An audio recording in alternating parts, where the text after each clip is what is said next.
Welcome to episode 45 of the movie Lighthouse, shining a light through the fog of film. My name is James. Yo me llamo Lori. And I'm Wyndham. Ah, Great. How is everybody? You okay? Yeah, not bad, not bad. I'm suffering the COVID vaccine second shot shade, but other than that, I'm all good. That's because you've got a very poor immune system. May well be. No, it is. It's fact. Okay. That doesn't surprise me, actually. Yeah, if you, I have no effects of it whatsoever, which means I've got an incredibly good immune system. Is that right? you can tell that by his profile. Go and turn your head. I mean, look at that. Yeah. That's the immune system of champions right there, Windy Bum. When did you get zapped up? Second one was yesterday. Oh, right. Okay. So sore arm and what else are we talking about? Just general feeling of, it is that kind of fluiness and heaviness. Oh. And, Well, try and put yourself up for the podcast. I'll try. Great. Maybe if you guys try and be really funny, that might Well, I'm naturally funny. Okay. All right. So, shall we make a start? Has anybody got any news? Hi, hon. How's it going?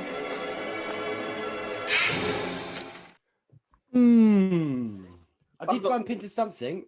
Well, I'll start. I'll kick us off. Oh, go on then. So I've been watching every episode of the Goldbergs because that's the sort of thing I do, which is like a homage to the 80s. Really, it's a sitcom set of the 80s, which is okay. I'd give it about 6.5 out of 10. Has it got anything to do with Jeff and his finger? I don't know, so I'm just going to ignore Jeff that. Goldblum. Nothing to do with him. Don't think so. Oh, Goldbergs, you idiot. Oh, shit. Anyway, what's good? They did they do Halloween episodes, so they did an episode where Fred Krueger, they watched Nightmare on Elm Street, and there was a guest cameo from Robert Englund as Freddy Krueger, which was quite cool, enjoyable. So that was current day England, was it? Current day England, pretending it was the 80s, but because of the makeup, he looked just like he did in the 1980s. That's handy, isn't it? Right, anyone else got anything? Yeah. George A. Romero. Do you know who he is, James? Of course I know who he is. Yeah. Yeah, he did Demons and Demons 2. Yeah, honestly, you're the best. Is So that George wrong? A. Romero, yeah, completely wrong. Night of the Living Dead, Day of the Dead. You know, the zombie jazz. You know, George A. Romero. I'm thinking of Argento. You see, you need see. to work on your diction. I thought you said Argento. Okay, I knew I should have done this episode in Spanish. Go on then. What about him? So we obviously lost him a few years ago, but previously thought lost. He did this little short film called Amusement Park, and this is like classic Romero era, 1973, and it's a kind of a weird sort of story how it came about. Basically, it's called Lutheran Society. Lutheran? Yes, those guys. I knew you would have heard of them. So they wanted him to make a short film about, you know, the aged and what it's like, you know, becoming older and being a little bit sort of cast aside by society. And obviously, you know, like I said, this is, you know, 1973, so he's still full of ideas. They commissioned to make this little film to highlight those problems, as it were, of getting old.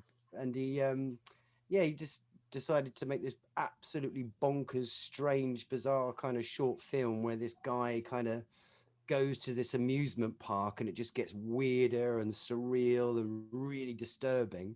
And you get like this kind of like character that keeps appearing around the theme park, as it were. And it just gets more and more twisted and odd. So yeah, that's come out of obscurity, and it was released on Shudder last week. So that's called Amusement Park. So Okay. I haven't seen it yet, but something quite interesting. Check that out. When have you got anything? No, I haven't. Yes, Well, I've got something. I've got something else. So, remember a couple of years back now, probably we did our review of Threads. yes, we Yeah. did. What What? freaking brilliant film! What a What- joy that was to What an behold. amazing original film! Yes. Yes, No. 100%. No. What? No, it bloody well wasn't. And again, Oh, I'm getting my information here from the Goldbergs because In 1983, the American population watched a film called The Day After, which is basically Threads, but the American version of Threads. It's just arrived. I ordered it on DVD. But by all accounts, it's basically they did that and then we did ours. So we're going to have to watch that and compare the two. absolutely, It's going to be way more jazz hands, isn't it? It really is. It really is. But I very much doubt. Yeah, very much doubt it's going to be Northerners in Sheffield going, oh fuck. It'll be the deep south, won't it? Yeah. That was 1983, right? So when was Threads then? Was that 84? Was it? Yeah, I checked it out. Yeah, I think it's certainly they did theirs first. Right. And apparently Ronald Reagan looked at it and saw it and then changed his whole mind on the nuclear arms program, or certainly changed the numbers that you had to press in order to set off the bombs. Oh yeah, he changed the numbers. Yeah, so that's pretty good. So yeah, and a little Uzumaki update. It's still not available. There you go. So that's the thing. Uzumaki is this. It's going to be aired on this thing called Adult Swim, which is the new inception of a channel that used to be called Toonami. Really, really interesting channel, and you can't get it in the UK. You can only get it in the US and other countries. But they do. The things from Adult Swim do appear on other channels. Yeah, like little bits and bobs. But okay, so it'll Uzumaki. turn up. Don't worry. Yeah. Right, anything else, Laurie? Well, so it seems like we're going to get a thunderstorm on Thursday, but that's it for the news. There you go. All right, well, let's go straight in the beam.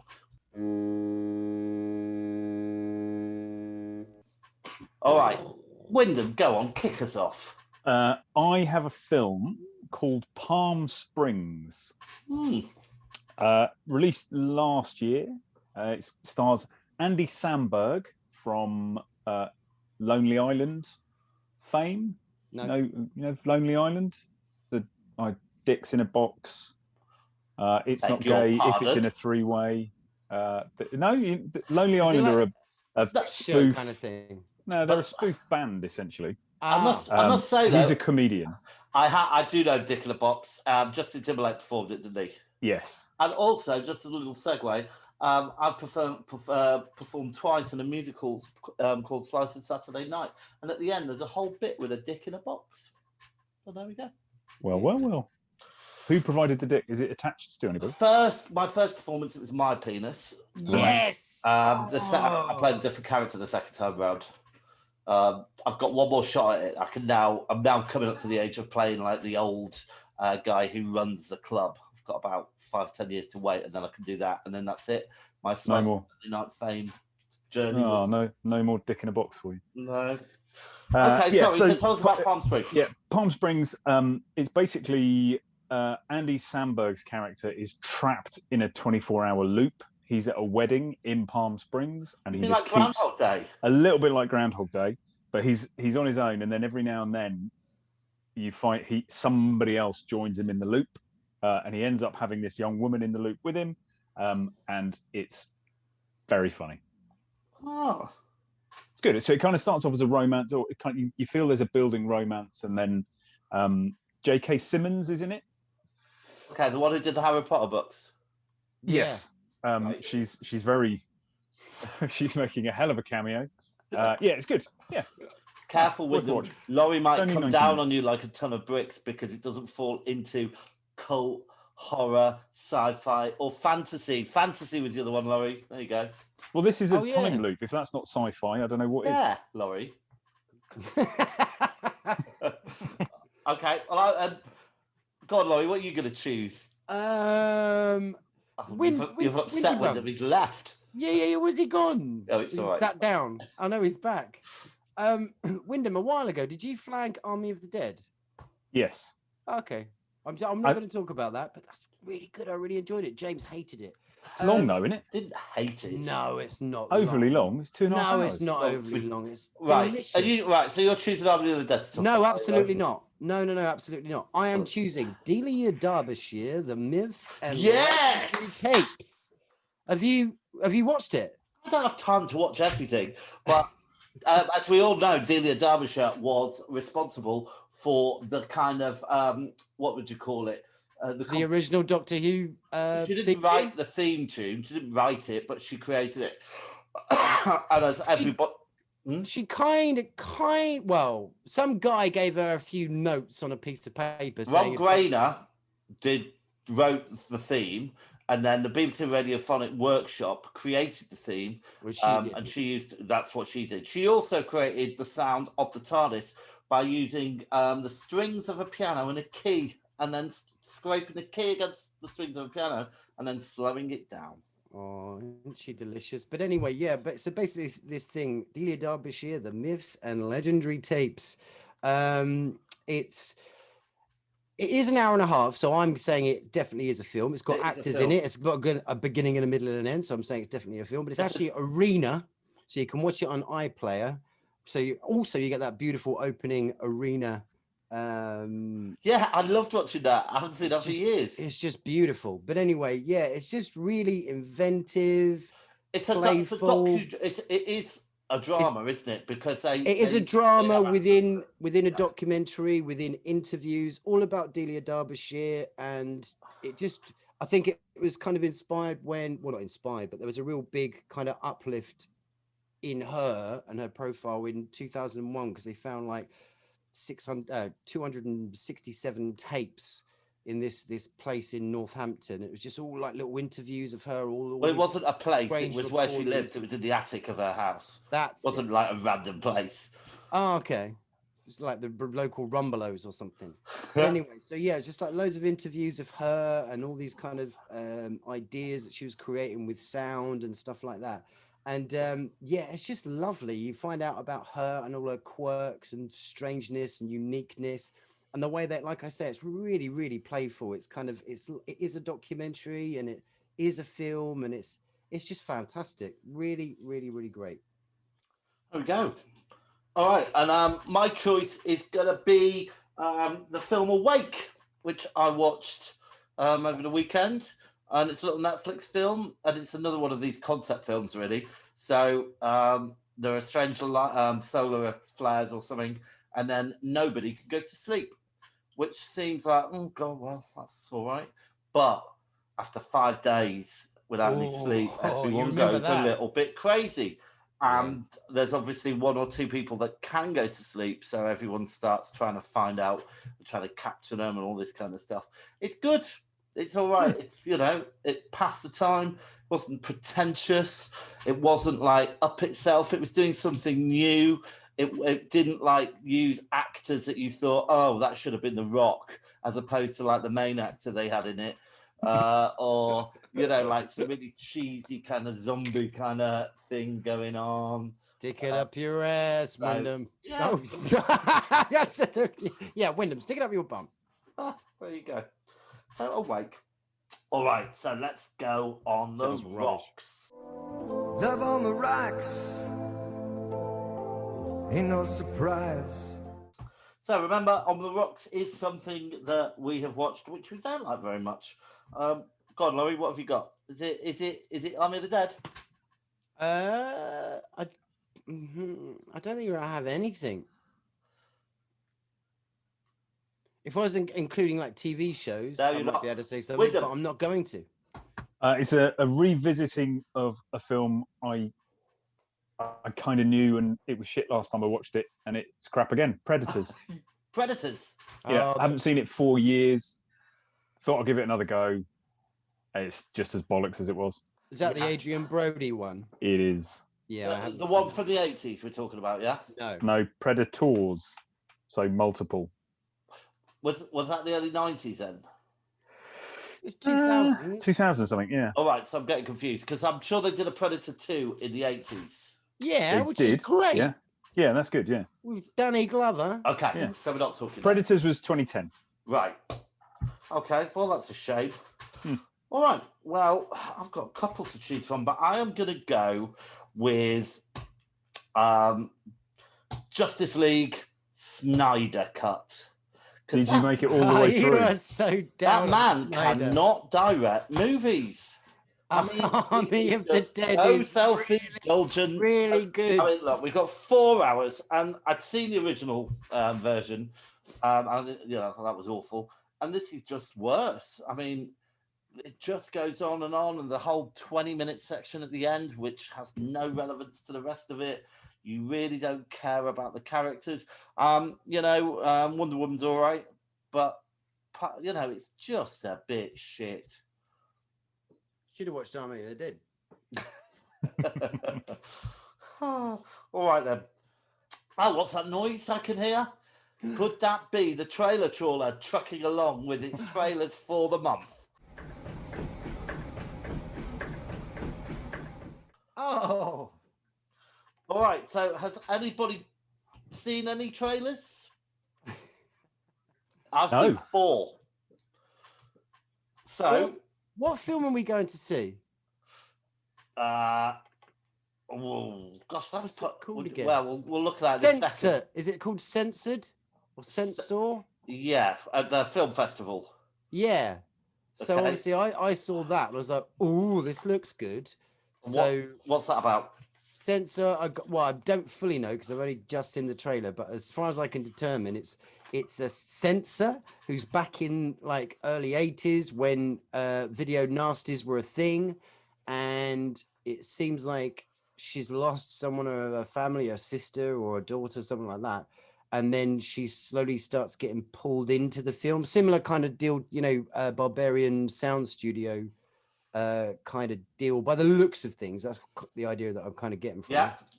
So I thought it looked really good. And that would be my first time back in a cinema with anybody, but it's actually going to be with you guys as well in July. Yeah. Lovely. All right. Well, I'm just going to mention... I'll mention a couple, but the first one I want to mention is The Green Knight. Anyone heard about this? Starring Dev Patel. So it's based on Arthurian legend, which I quite like the Arthurian legends, and I think there's always scope to do more with that. But it's about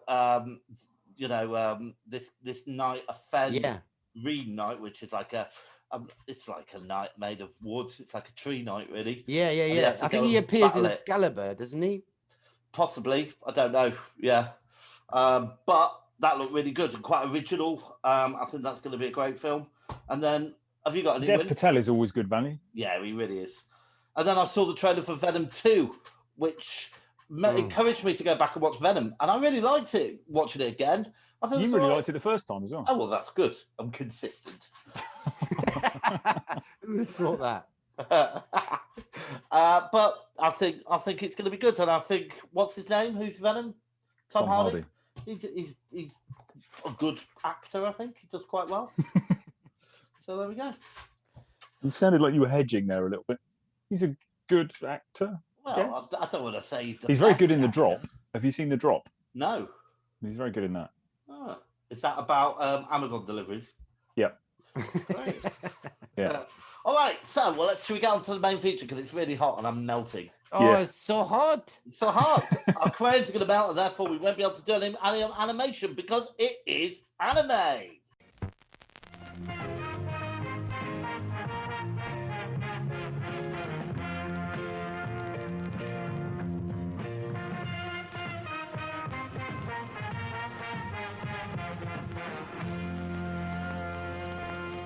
All right, so talk about the ones that got away.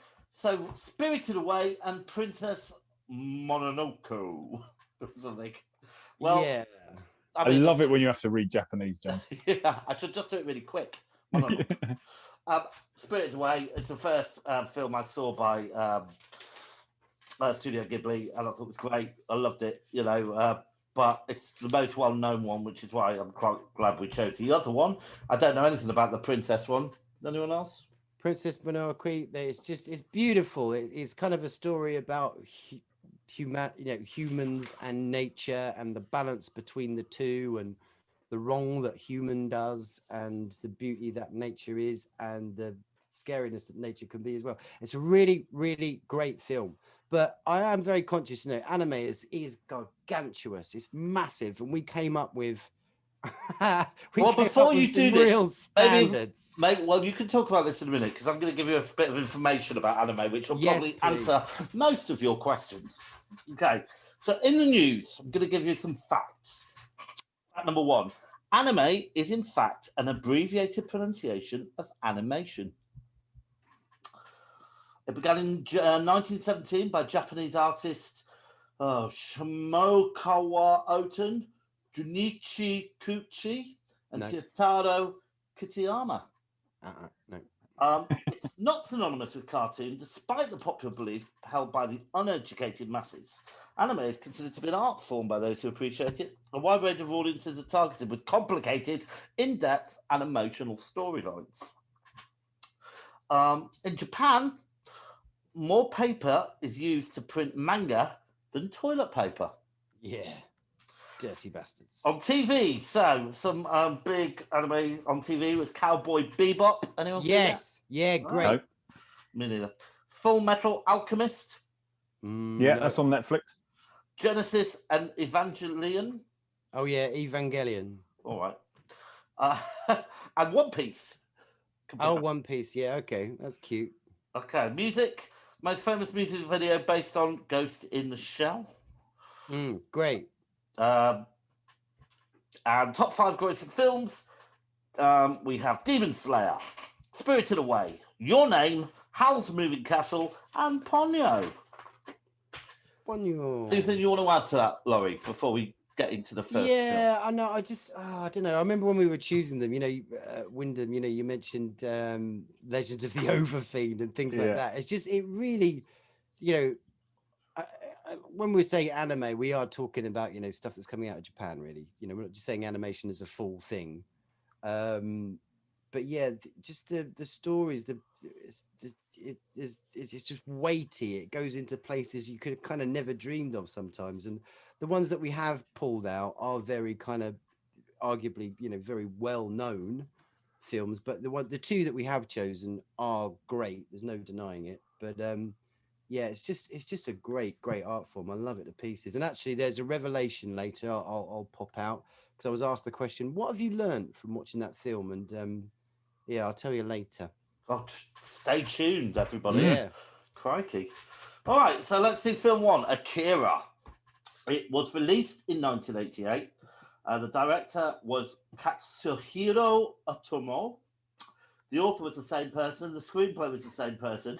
The music was by Shoji Yamashiro.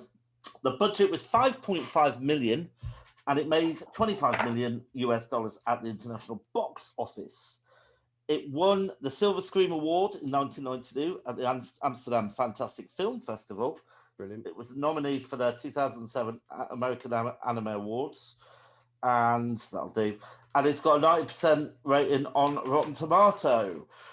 I'm not even going to attempt to read out who is acting because I've got Japanese voice actors, English dub actors, blah, blah, blah. So there's lots of people involved in the voices. So well done to all of them. Yeah. Let's have a clip. Tetsuo, just hang on. He's really hurt bad. Who are those kids? They seem to be an ordinary bike gang, sir. Tetsuo! Hey, wait!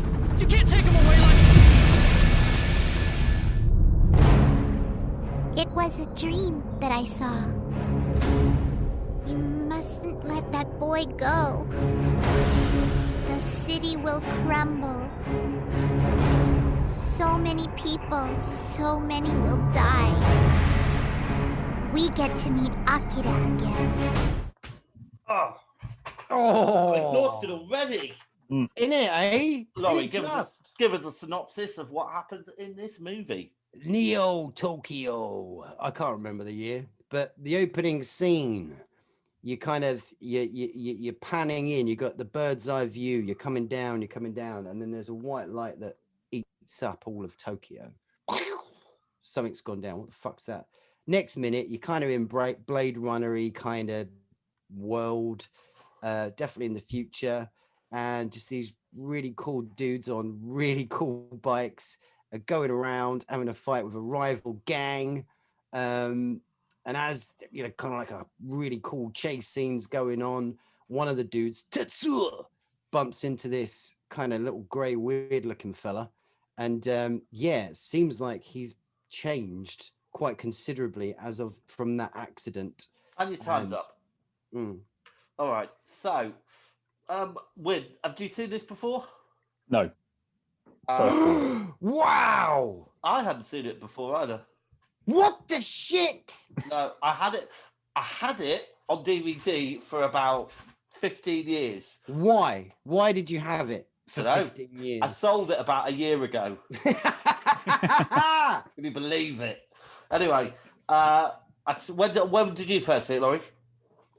Oh, crikey. Blimey, probably about 1992, 3, somewhere around there, on VHS.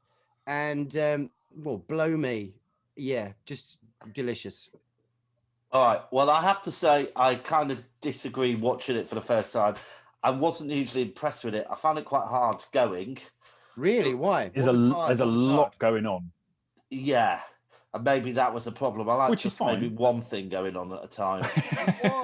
Okay. So at what point did you feel like, okay, wait a minute, there's a lot going on here? Well, When you stop watching it and paying attention to the film?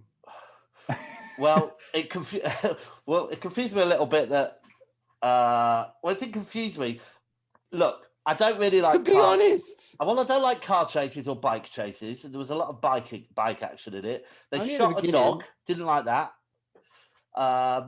Still the I beginning. liked the little grey children, but then I got a bit bored of that. Still the beginning. Then It you was stop just watching the all film. kind of going somewhere, and it was all kind of going nowhere. Oh my God! Is from now on we should always Watch. refer to that North American country as Canada. Canada. Oh. Win, what did you think? I'm definitely going to cheer Laurie up here by saying I kind of felt the same way as you, James. Wow. And the thing is, coming to it, I really, really wanted to love it wholeheartedly. I mean, it looks amazing. The story is, and when I say there's a lot going on, it's kind of like you were saying, Laurie, the concepts that anime, or my experience of anime, which is very, very limited, tends to go for, are kind of like, fucking hell, this is all over the shop here. But in a, I'm not saying it's disconnected. It's just there's a lot going on between the bits, and it was just like, oh, I really wish I'd enjoyed that more. I really want, honestly, this for you to convince us, Laurie, why this is good. But for me as well, the problem I had You've just watched it. I felt that it seemed very dated, even though obviously it was set in the future. It just felt really kind of it just felt old to me. Come on, tell us why we should like it then. Okay, all right. So, oh man, it's geez Louise, it's kind of. Did you watch? Okay, I will ask. Did you watch the dub version or the subtitles? Right, I watched the one where the English people spoke. Okay, good. Okay, so you had more chance to be engaged with it, but you still wasn't. Well, yeah, Okay. but saying that, I thought the voice acting was shit. I wasn't really impressed with the vocal acting in this. Well, you kind of can look past through that, really. But anyway, why is it great? I suppose. All right, so the scale of it is I think it's just breathtaking. And it is okay. You don't like bike chases and stuff like that, and you definitely know I have a leaning to that kind of more Blade Runner kind of feel, which definitely this film has been inspired by. So that whole kind of look of Blade Runner.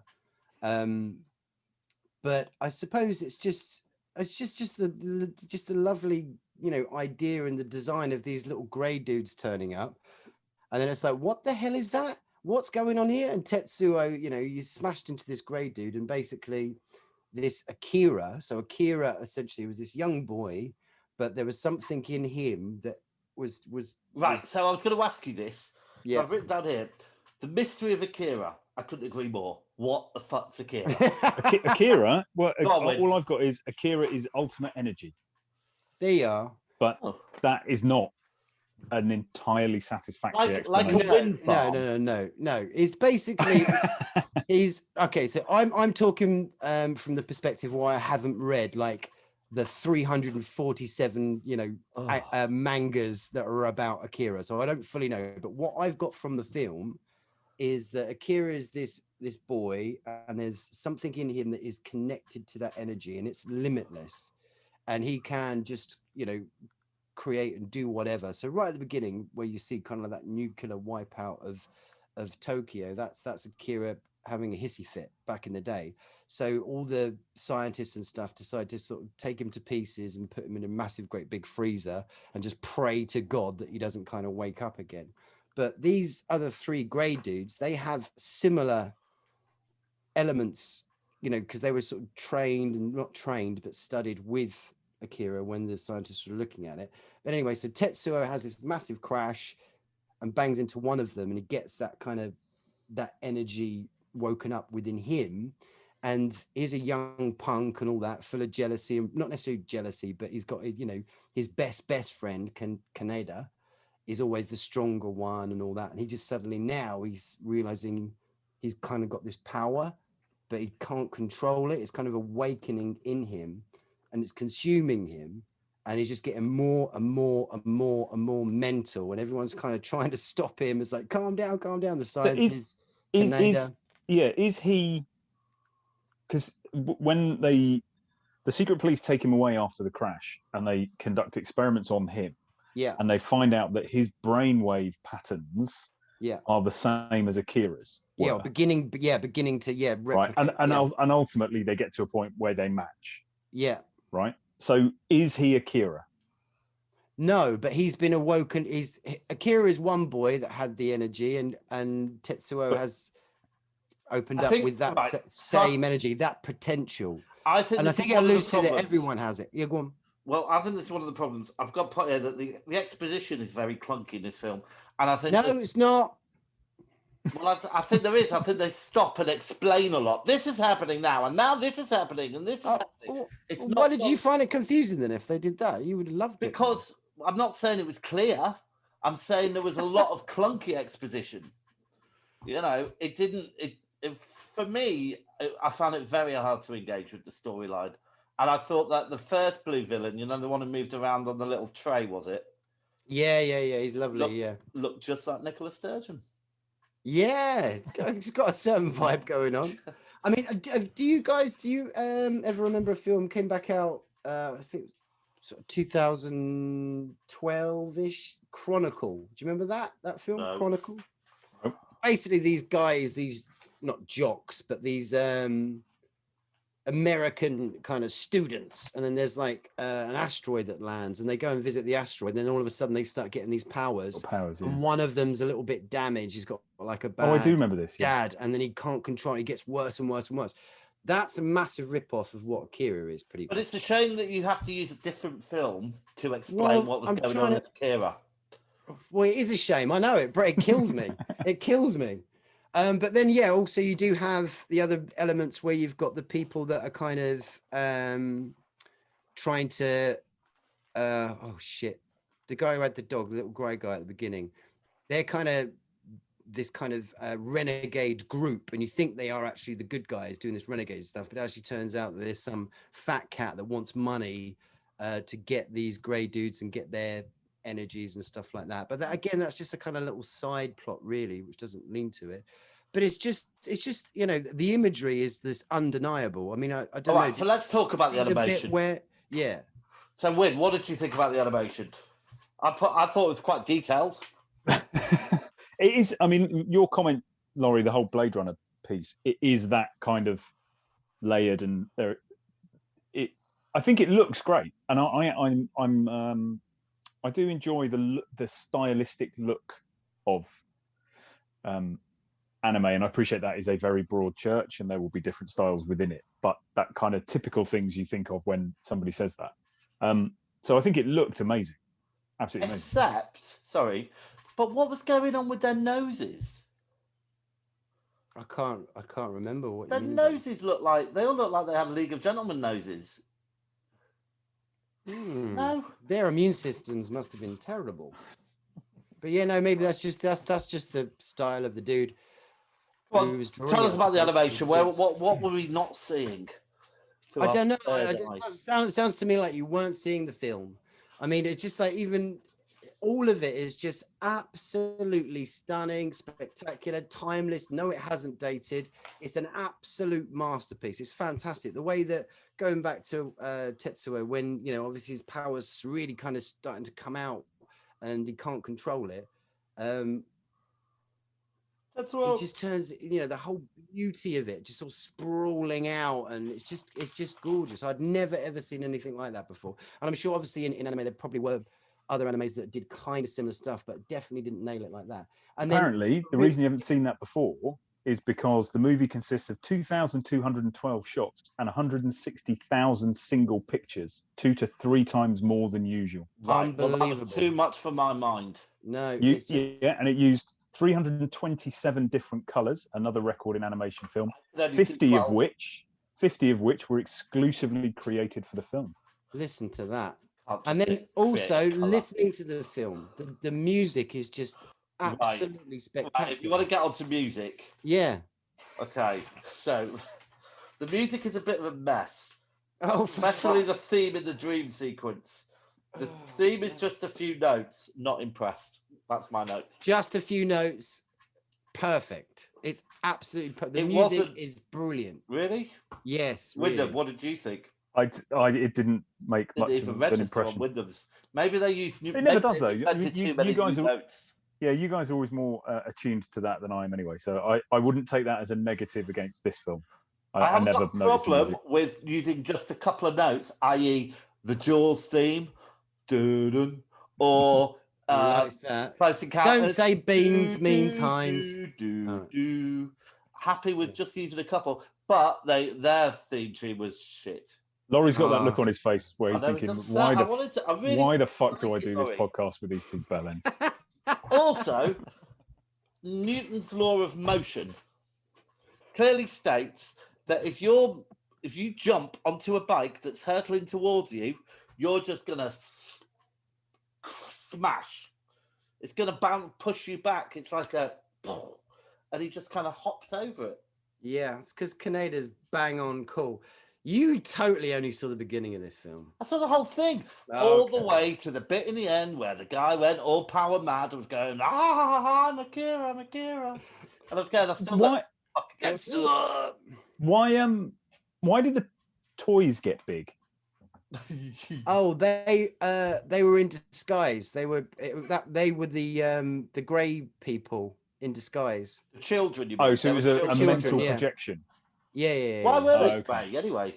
Why were they grey? Because they said, locked inside. They were tested on, were they? I saw that bit. Yeah. It's a style to kind of denote. Yes, they've been locked inside. They've been tampered with. They are different than the normal. So it's an absolute astounding work of art. It's not dated in any way, shape, or form, and it's a fantastic film. Now, funnily enough, I've got here in my section where it says, "Does it stand up today?"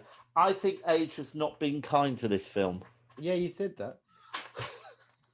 All right. Anyone got any memorable scenes?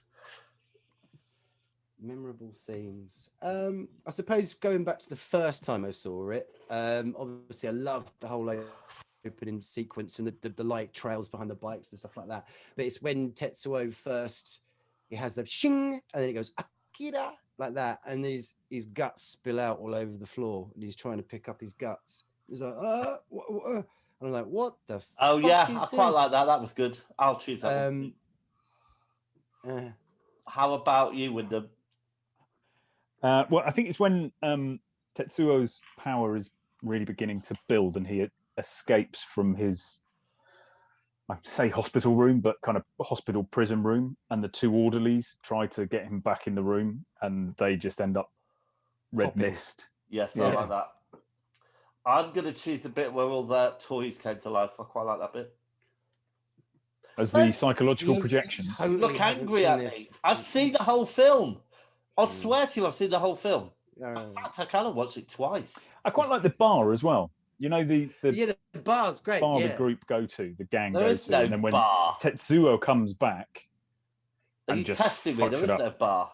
Is there? Yeah. Didn't see that bit then. All right. Yeah. I've got some memorable lines. How'd you like to try that on me, fish face? Do you remember that one? Oh, you look really upset. How about this one? And what do we have here? Are you the funeral director? I don't have any memorable lines. Badass. Anything else? Got one? Good, go. I've got one. Yeah, amoebas don't make motorcycles and atomic bombs. No, Like don't, it. Don't. Oh, look, I'm sorry. I didn't really want to like this, Laurie. No. Honestly, there's no need to apologise at all. Good, because I didn't mean it. Yeah. Anything else anyone wants to say before we score it? Go and watch it. If you haven't seen it and you're listening to this, Akira, go and check it out. It's Look, great. in fairness, it is one of the top-rated anime films of all time. Of all time. Yeah, so maybe it's just not for me, really, or Wyndham. Yeah. But it is for you, Laurie. Yeah. And in celebration of that, I'd like you to kick us off with what you thought about the performances. I loved it. Great style. Great. Out of yeah. 10? Yeah. I mean, like there is definitely character they bring across. So out of 10, I'm going to give you, 9. There. Wow. Wyndham, 5. I think that's a 4 for me. Wyndham, I've changed effects to animation. So, Okay. animation 7.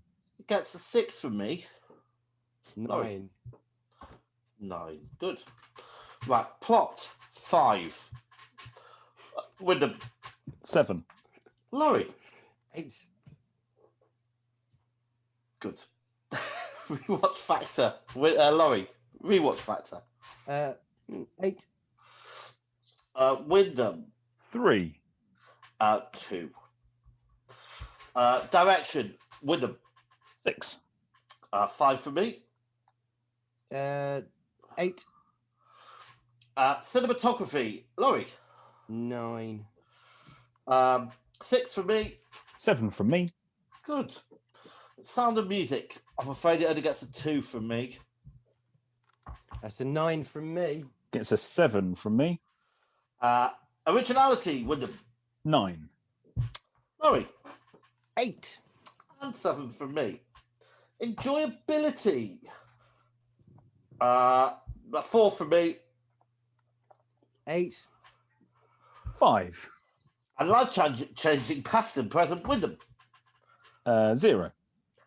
2. 7. Mhm. All right, so let's add up our scores. I give it a 56. I give it a 43. And I give it. Bear with me. 83. All right. 83. Nice number. What numbers there? Gives it a score of 60.6. 60.6, which on our 2021 leaderboard puts it in 7th place, just above Theatre of Blood, but just below Event Horizon. And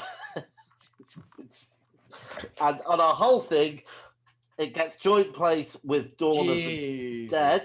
Christ. It's just above Razorback, but it is below Tales from the Crypt and Eyes Without a Face. I think that's all right. It's not done. It's not done badly. It's in like the I feel bilious. yeah. Anyway. Well, let's use that wind in your bilious sails to move on to our next feature, which is Grave of the Fireflies. Strangely enough, this was also made in 1988. So it's like we did a year. Isaru Takahata was the director. Oh, the author was Akiyuki Nosaka. Screenplay Asao Takayata. Music Michio Mamiya. Budget was $3.7 million. It made, get this, $517 million. That's a lot of dollars. That is. It won at the 1989 Blue Ribbon Awards. Blue Ribbon? I don't know if it's about a biscuit, but that's cool.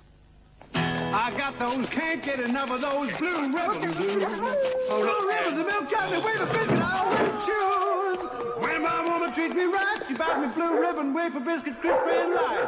I've got those, can't get enough of those blue. Oh, thank you. By Blue Ribbon, the biscuit to beat the blues. Is it not the biscuit? Then fuck me the biscuit as if the It's blue ribbon. it's got to be the biscuit. Special award that year. Blue ribbon, people. Right, what should we do? Let's do film award. It also won in 1994 won the Chicago International Children's Film Festival, which must have put a bit of a dampener on their celebrations. Here are kids. Enjoy. Never-ending story. No. They remember this is 1988, so this is all where the wind blows and all that. Yeah, fair enough. That was 94. Down. And it gets 100% on Rotten Tomatoes, which I find a little bit hard to believe because everyone keeps going on about Paddington 2 being 100%. Again, I'm not going to go through the names because it's just a bit hard. You do it so well, mate. Go on. No. He's nearly got me there. Right, but let us have a clip.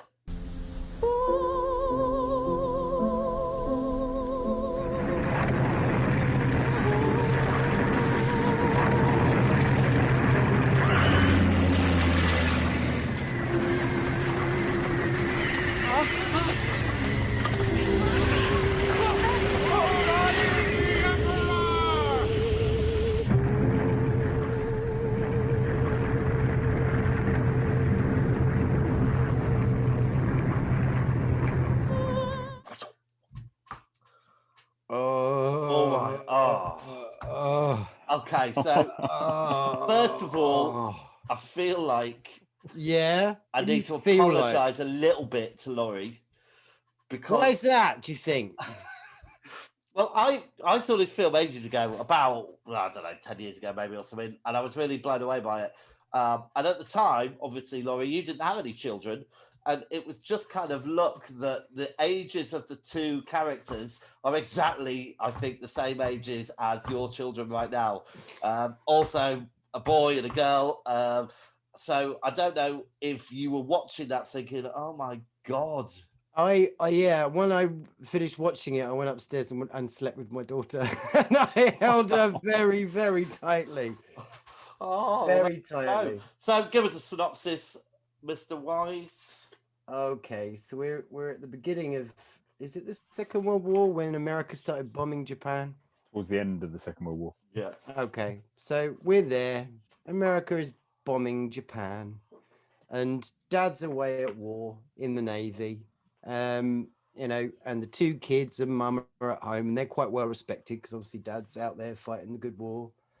And America starts bombing Japan, and then Mum gets really badly hurt, and then the kids are pretty much orphaned after a time, and then they stay with Auntie, who she has a certain tolerance whilst the Mum's kimonos are still flying about, but then she starts to lose her patience. Then the kids have to kind of make their own way, and there we are. So the kids are Sensuko and Setsuko, and what's the boy's name again? Sorry, Fitter.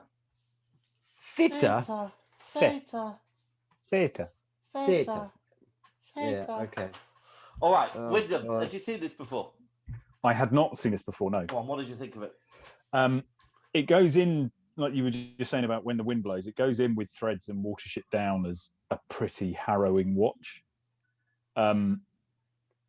And it's really difficult to. I mean, it is excellent, but you don't come away having had a nice time because it is pretty punchy. And it was actually really interesting because it's the first kind of proper story I've seen of the end of the Second World War from Japan's perspective, and obviously it was a catastrophic ending for them. It's and the fact that it starts with it starts at the end, doesn't it? September the 21st, 1945, the day I died. So we know straight away that they're both dead, don't we? Right at the start. And you see her little ghost, and that actually, I think for me, I think that kind of helps a little bit because it is horrible. But you know, if you're kind of rooting for these two kids all the way through, and with hope, and then you find out at the end that they both die, I think that'd be even worse than knowing, okay, well, we know they're dead and we know they're kind of all right as ghosts because they're telling the story. So I don't know. I think it worked as an idea. Then you kind of rooting for someone. Laurie, what did you think about this? Seriously. Oh, it completely. Had you seen it before? No. I hadn't seen it before. And then when you mentioned it, I was aware of kind of what it was. And a few years ago, I watched a film called Barefoot Jen, which it does the actual Hiroshima thing, and that, Jesus Christ, that is just awful. And I knew this was going to be a similar kind of kettle of rice, and yeah, it completely destroyed me. But it's just absolutely incredible. It's such a wonderful film. It's absolutely incredible. And then, like you say, Wyndham, when you say, you know, it's a hard watch, you know, you come away, you're not, you know, but you come away, just think about that little, you know, that sweet jar, you know, and she's down to her last three sweets. She finds her bit, and she could have all three there and then, but there's one little break. One of them's broken a little bit, which we all know that sweet tin. We all know that little bit. And she keeps that. She only has that, and she puts the rest of the sweets back in her tin box, cuddles it, and walks away. And it's just, oh my God, all that stuff is just so fucking beautiful. That innocence of these two children is just absolutely beautiful. And obviously it's just, what happens to them is just really hardcore. It makes me but despair. It's just wonderful. It's a wonderful film. It makes me despair at humanity in kind of every single light. From war to family to people helping each other to the horrible Undertaker, to seeing kids starving. And, you know, and we could say, well, it's an animation, but we know this sort of thing happens, goes on now, you know, obviously not exactly like this film, but we know all of these things. And we do, but I mean, there's so many things in life or whatever you can look at and be reminded it is, but troubles of the world. But let's focus on the film. No, but I am focusing on the film, and it's just heartbreaking to watch their slow descent without any kind of relief, really. You know, there's a bit of release. There's a bit. There's the Firefly moment. There's the sweet, but it's all tinged with such sadness. And even when they are happy, you know, she's got the burns on her back, which are ultimately the thing that kills her, I imagine. You know, the radiation poisoning or whatever it is she's got. Yeah, no, I think it's malnutrition, isn't it? Yeah. They essentially they starve to death. Well, didn't the doctor don't they take her to the doctors, and he said, and he says there's nothing wrong. There's nothing wrong with you that a solid meal and consistent nutrition won't fix. No, gives them a solid meal. It's just fucking awful.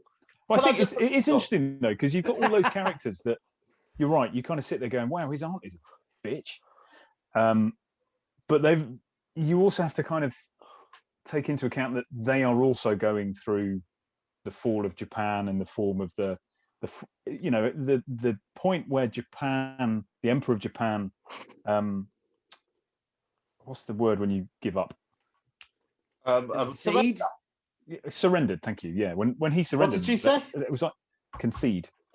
But when that happened, it was like fundamentally like a rift. It cracked the Japanese kind of psyche of who they were, and you have all of these characters who are all going through their own, and they're different pressures and they're different that, and it in no way kind of forgives the behavior, but I think the film does a really good job of kind of painting the picture of who these people are in their own kind of worlds, and these two kids are the kind of the collateral damage that goes with it. I understand that and agree with that, but you know, everyone's going through hell and stuff, but you know, her kids are doing all right. It's not like they're going hungry, they're all going hungry, and she's worried about herself and her own children. They've got plenty of food. You know, there's that bit where they're eating plums or something, and it's like there's no plums for you. You know, you could have because he won't get a job. Yeah. But he's like 10. Yeah. Yeah, so you're talking about the farmer. So yeah, it kind of, but you know, when you say there's plenty of food, No, you I know, meant the aunt. The aunt. I don't think they came down to breakfast and asked for some sweet plums or something, or for breakfast, and she went, "Oh no, we've eaten all those. They've all gone." And that's the moment when she says that the rice is now hers, even though that he bought it. yeah, You so know. she starts getting a little bit sick of them. They become a little bit more of a burden. It is because I suppose, you know, everything's kind of getting a little bit more sparse outside, and you know, food is definitely depleting. Well, It's hold like, on. They're right, not being a burden. You know, they're sitting in a room or they're going out all day. You know, they're not. They're not doing anything wrong. well, I know that. I honestly, I should have written a letter and That's just tell you. Can I ask you? Did we again? How did we listen to this? Watch it. Original Japanese, or did we Yeah, use English? yeah, that's important. So I went dubbed version. Yeah, I went dubbed as well. subtitled. You went subtitled. Yeah. Okay. Yeah. We can't. We will never know if it makes any difference, will we? No. Not a controlled experiment. I thought it was brave to look at the effects of the atomic bomb from, but I don't know. I don't think they were Hiroshima or No, Nagasaki. no. This wasn't a single bomb. Right. This was Oh, right. Okay. a fire bombing campaign. Right. So Okay. lots of planes, lots of bombs. All right. Fair enough. All right. So let's talk a little bit about animation. I think I don't know a lot about animation, but I think what they did was catch the subtlety of the children, and certainly the little girl, her mannerisms, her kind of look. You know, they just you just felt she was a real little girl. Yeah, so this is I suppose okay. If you want to, yeah, we'll talk about Soretsuko first. So, you know, what I said earlier, I mean, I wanted to share something because I've learned something. Because yeah, well, after I watched this, you know, obviously I said to my wife in the morning, I was like, Jesus Christ, Jesus, what a film, what a film. And she asked me, she goes, what have you learned? And my first kind of response was, oh, nothing, probably because I had a bit of hangover or whatever. But then I thought about it. I was like, actually, no, I've massively learned something. And okay, so Sensico, you know, she is a drawing, right? And she's telling me this story, this stuff happens to her. And, you know, it isn't a case of, you know, they do a certain scene and they say cut, and then she goes to a Winnebago and has a tuna melt or whatever. You know, she doesn't. She's this real thing. She's a painting. She is real. She is Sensico. That's it. And the end. And she did die because she's not an actress, you know. And it's like that's really meaningful to me. And the way you talk about obviously the performances and animation, but what this film has also got in it, and you see a lot in good anime anyway, is the representation of nature and phenomena. I mean, like really early at the beginning where you see America, they started to firebomb the place and our boys running around. But there's this really weird moment where the bombing's kind of stopped and he just looks and it's all really quiet. And you just see the shadow going across the wall and just the water doing its thing.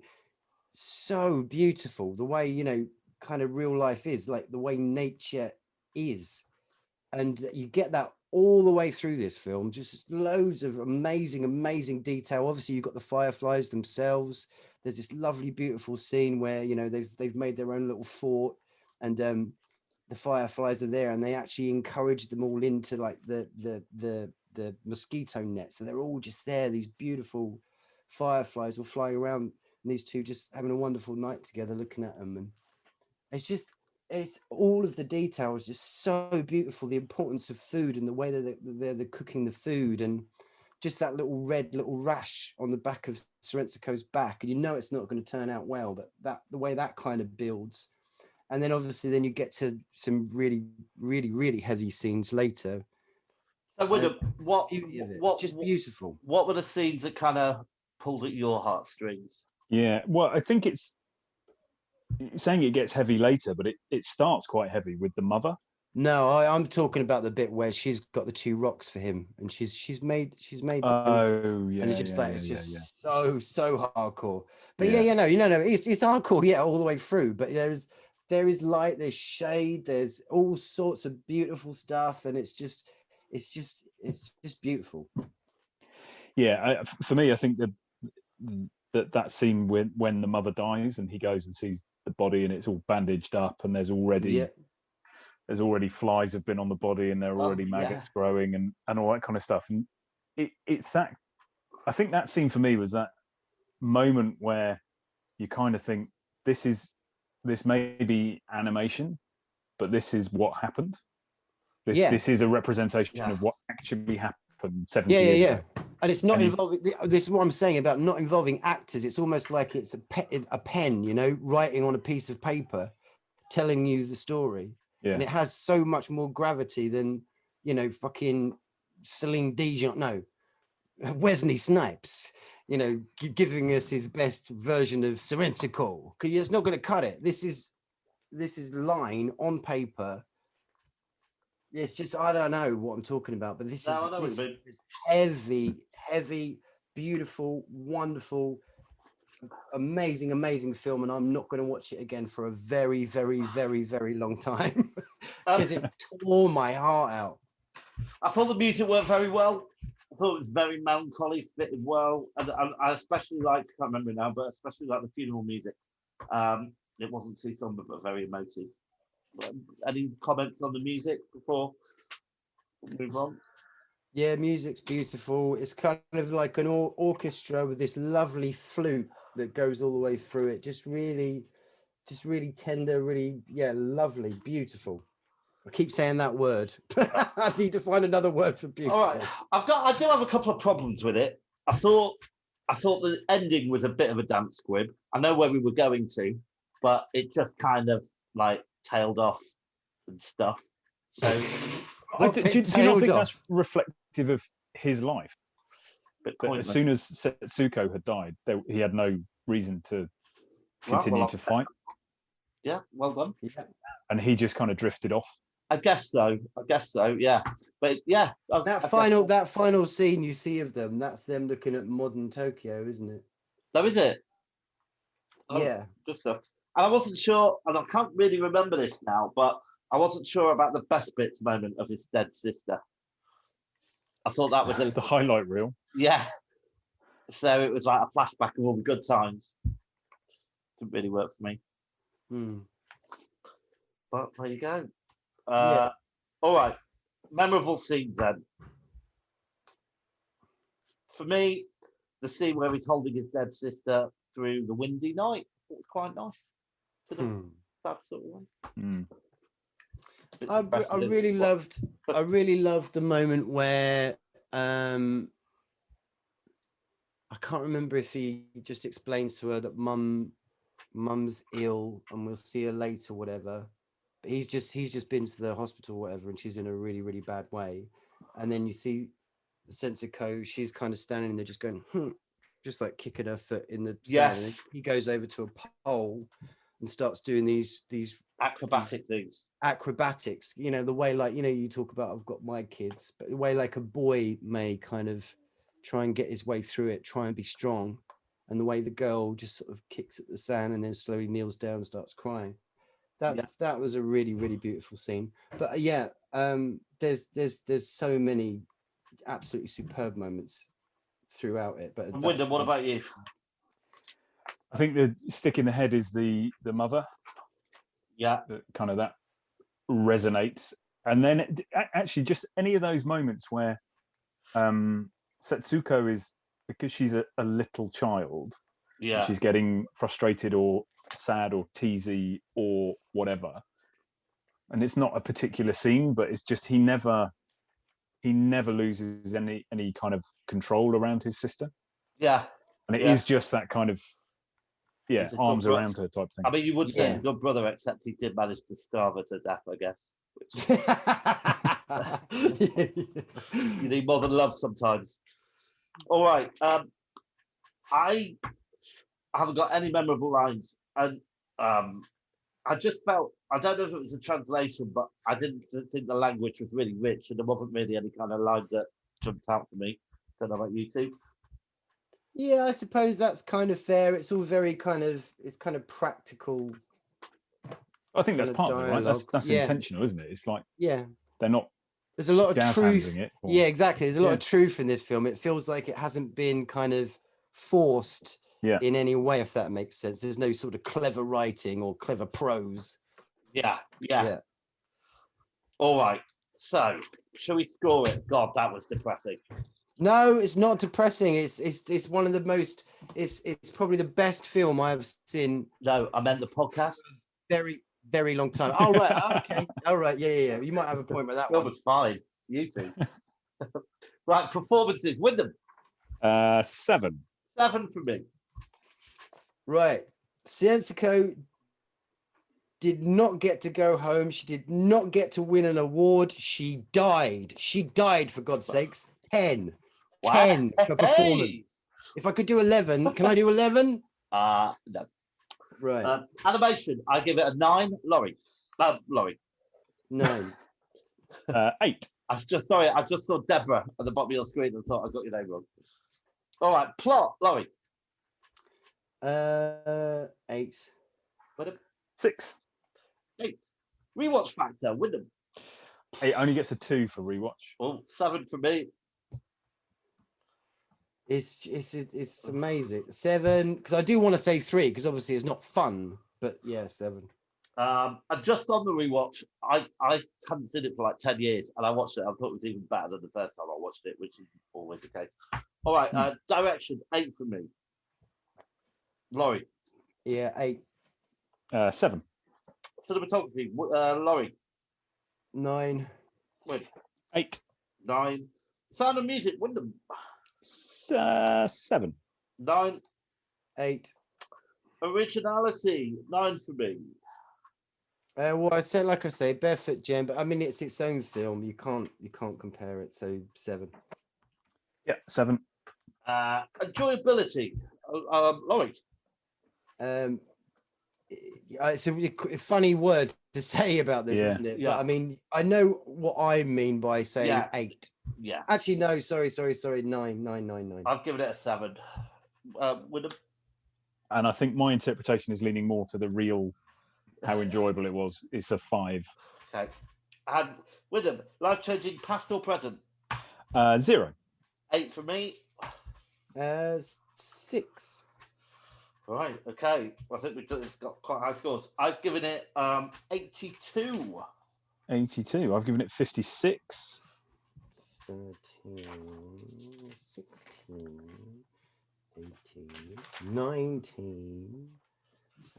That would be 81. Ah, we're very close. 81. 73. 73%.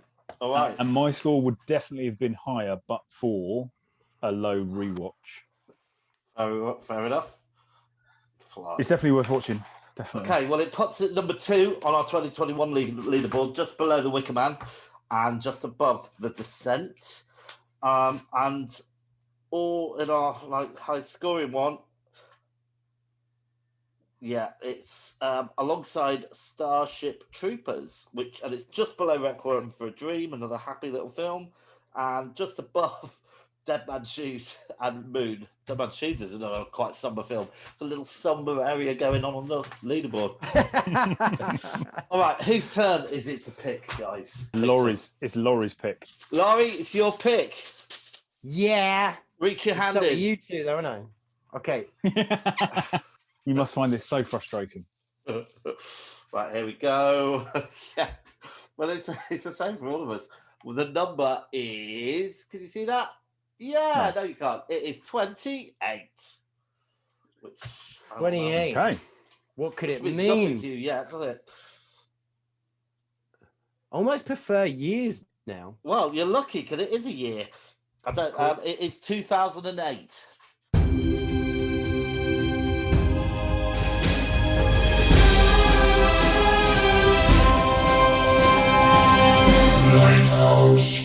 All right, I'll give you my first choice, which is the original Hellboy film. Okay, right. The Guillermo. Yeah. How about you, Wim? I'm going to give you Pontypool, What do I which is a film that our good friend of the show, Jasper, was a producer on. It's got Stephen McHattie, Lisa Hall. Other people. Yeah, and there's something sent around the place by audio wave or over the radio or whatever. Okay. Sounds good. All right, my second choice is going to be the original version of Let the Right One In, which is a vampire movie based in the Netherlands, I think. Sweden. Yeah. There's a good runny nose sequence in that. And I do apologise because I'm struggling with a second one, but last time you apologised and you came up with a banger, so let's see. I did, but I don't think it's going to happen again. I'm going to have to go for The Day the Earth Stood Still. With Keanu Reeves one. Yeah. I love the original. I haven't seen the remake. All right, go on then, Laurie. What are you going to do? Okay. So I think it's going to have to be Pontypool. Hey! And Let the Right One In. Yay! All right, well, that'll be fun. Right. Well, it's got to be more fun than this episode. Hope you're having a great summer, everyone. You've had a lot of laughs with us tonight. We'll be back very soon for Laurie's picks. All right, guys.